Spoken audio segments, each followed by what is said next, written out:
ಎಲ್ಲರಿಗೂ ಕೂಡ ಶುಭಾಶಯಗಳು.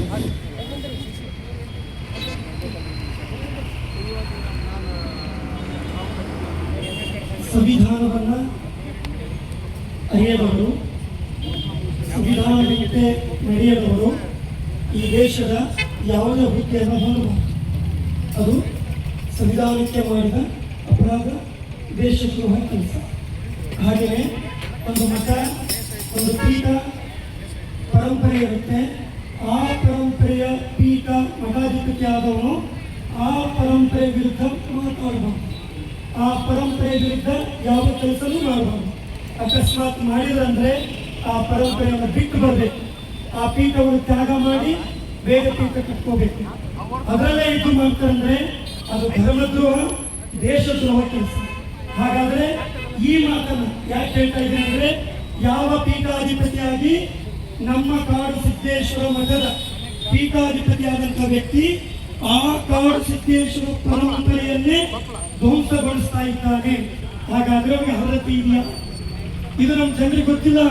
ಬಹಳ ಜನ ಏನು ಇಟ್ಕೊಂಡಿದ್ದಾರೆ, ಏನೋ ನಡೀತಿದೆ ಸೇರ್ಬಿಡ ಇಟ್ಕೊಂಡಿದ್ದಾರೆ. ಅವರ ಒಳಗಿನ ವಿಷ ಜನರಿಗೆ ಗೊತ್ತಿಲ್ಲ. ಆ ವಿಷಯದ ಪರಿಚಯ ನಾವೆಲ್ಲರೂ ಮಾಡಬೇಕಾಗಿದೆ. ಹಾಗಾದ್ರೆ ಆ ಪರಂಪರೆಯ ಗುರುಗಳು ಏನು ಹೇಳಿದ್ರು ನಾವೆಲ್ಲರೂ ಸೇರಿ ಪಠಣ ಮಾಡಬೇಕು. ಪರಶಿವ ತತ್ವದ ಸ್ವರೂಪವ ಬಲ್ಲವೆಂಬಿರಿ, ನಿಮ್ಮ ಬಲ್ಲತನವ ಬೇಳಿರಯ್ಯ, ಆಗಮ ಪುರುಷರಿರ ನಿಮ್ಮ ಆಗಮನಗಳು ನಮ್ಮ ಶಿವನ ನಿಲುಕದ ನರಿಯದು. ಅರಸಿ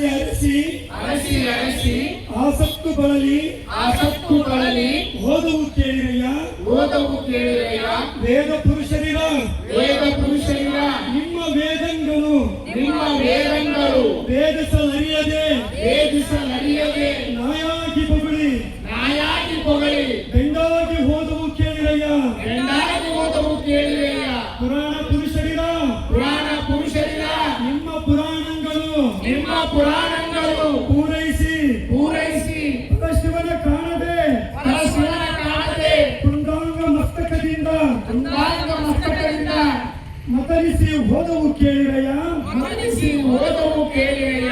ಶಾಸ್ತ್ರ ಸಂಬಂಧಿಗಳಿರ ನಿಮ್ಮ ಶಾಸ್ತ್ರ ಸಾಧಿಸಿ ನಮ್ಮ ಪರಶಿವನ ನಿಲುಕಡೆಯೇ ಕಾಣದೆ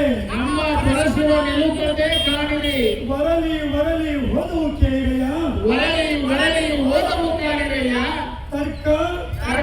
ತರ್ಕಗಳು ಕಲಿತು ಹೇಳುವರಲ್ಲ ತಗರು ಕೋಣ ಹುಂಜದಂತೆ ಹೋರಾಡಿ ಮತನದಿಂದ ಹೊಡೆದಾಡಿ ಪರಶಿವನ ಕಾಣದೆ ಸತ್ತು ಹೋದರಲ್ಲ ಇಂತಿ ವೇದ ಶಾಸ್ತ್ರ ಆಗಮ ಪುರಾಣ ತರ್ಕ ತಂತ್ರಗಳು ಶಿವನ ನಿಲುಕಡೆ ಎಂದಿಗೂ ಅರಿಯವು.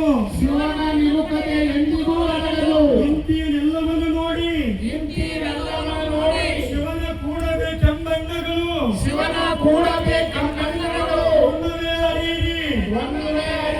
ಅದೇನು ಕಾರಣವೆಂದರೆ ಪ್ರಸ್ತುತವಾಗದ ಮುನ್ನ ಶಿಶು ಬಯಸಿದರುಂಟೆ ಹಸಿಯಿಲ್ಲದ ಭೂಮಿಯಲ್ಲಿ ಬೀಜವ ಬಿತ್ತಿ ಫಲವ ಬಯಸಿದರುಂಟೆ. ಈ ದೃಷ್ಟಾಂತದಂತೆ ತಿಳಿದು ಇಂತಿ ಎಲ್ಲವನ್ನೂ ವಿಸರ್ಜಿಸಿ ಮಾರ್ಮಿಕವಾದ ಮಾತಿದು. ಇಂತಿ ಎಲ್ಲವನ್ನೂ ವಿಸರ್ಜಿಸಿ ಹೇಳಿದ್ದು ನಮ್ಮ ಕಾಡು ಸಿದ್ದೇಶ್ವರ, ನಮ್ಮ ಪ್ರಥಮ ಪ್ರವರ್ತರು ಹೇಳ್ತಾರೆ. ಇಂತಿ ಎಲ್ಲವನ್ನೂ ವಿಸರ್ಜಿಸಿ ಕಳೆಯುವುದೇ ಶಿವಜ್ಞಾನ. ಅಂತಪ್ಪ ಶಿವಜ್ಞಾನದ ನಿಲವು ಕರಸ್ಥಳದ ಇಷ್ಟಲಿಂಗ. ಆ ಇಷ್ಟಲಿಂಗ ಬ್ರಹ್ಮದ ನಿಜವು